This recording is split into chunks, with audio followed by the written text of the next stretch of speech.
Yeah, I figure you already know how to use this, but just in case, I thought I'd simplify. This top left button, the gain, this is like your first preamp. It's like there's two. It's like that's your first preamp and this is your second one. This is what the mic hits first. So the idea here is to hit it as hard as you can without it sounding buzzy, unless you want it to sound buzzy. So like the Asteroids Galaxy Tour, Golden Age, like you know how her voice is distorted? They might crank this section and hit the first stage harder. And so what I do is I get it to where it sounds buzzy and then I click it back one. And depending on which mic you're using, some of them have hotter output than others, so that'll determine what you set.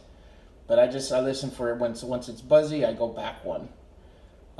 Here, the left two settings are for mic. So your impedance is just, it's just a sound thing, whichever one you're going to like. You can match the impedance if you want to get all technical with it. But typically for me, the nicer mics, I go with the 500, and the not so nice mics, I go with the 2000.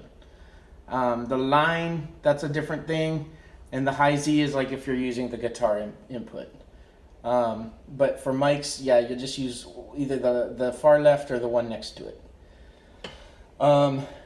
Top one's padding, kind of just, if everything's too loud, like if you're doing a kick drum with it or something, you can hit that. You can turn that on and it'll back it off. This in and out is like a phase flipper. Yeah, I hardly ever use that. And then the 48 phantom power, just if you need phantom power. Okay, next you go to here. This is where you can overdo it pretty easily. If you set it too hot, you're going to get distortion. And unless you want that distortion, because it is a pleasant distortion, unless you want it, you're going to want to back it off. So this is like the Price is Right, as close as you can get to the top without going over, for me. That's how I see this one.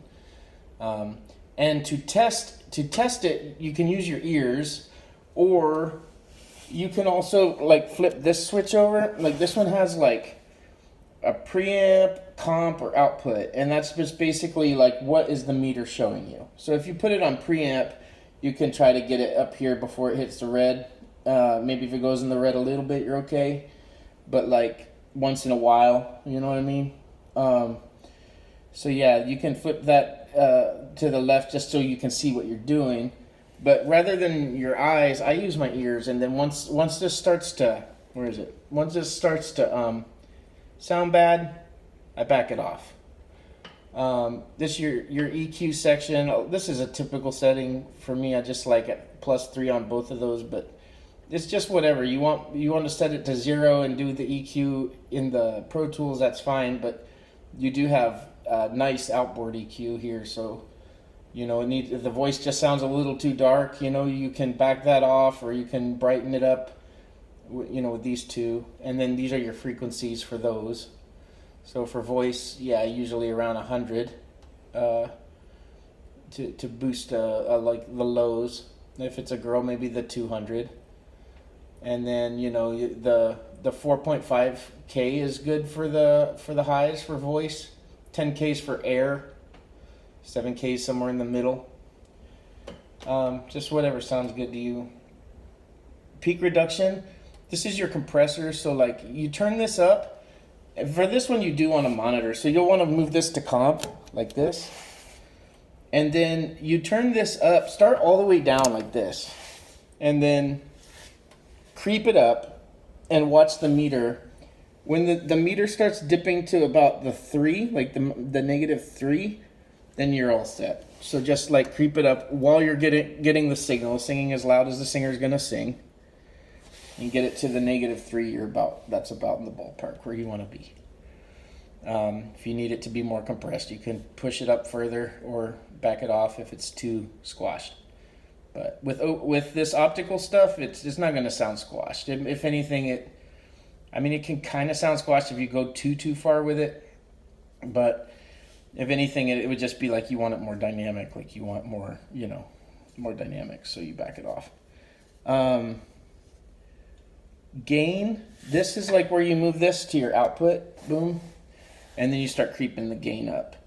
But more so than watching the meter on this, because even if this goes in the red, it still sounds kind of good.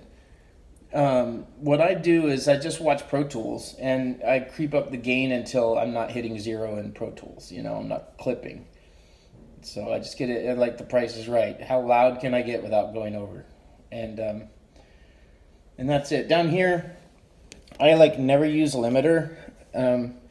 It'd be rare for me to use limiter. I mean, I might if I was doing like a drum track or something, but for voice, you know, and even other things like bass and whatever, I'm going to use the comp or bypass. If I just don't want it to compress at all, I'll just go bypass and just get the warmth of the preamp.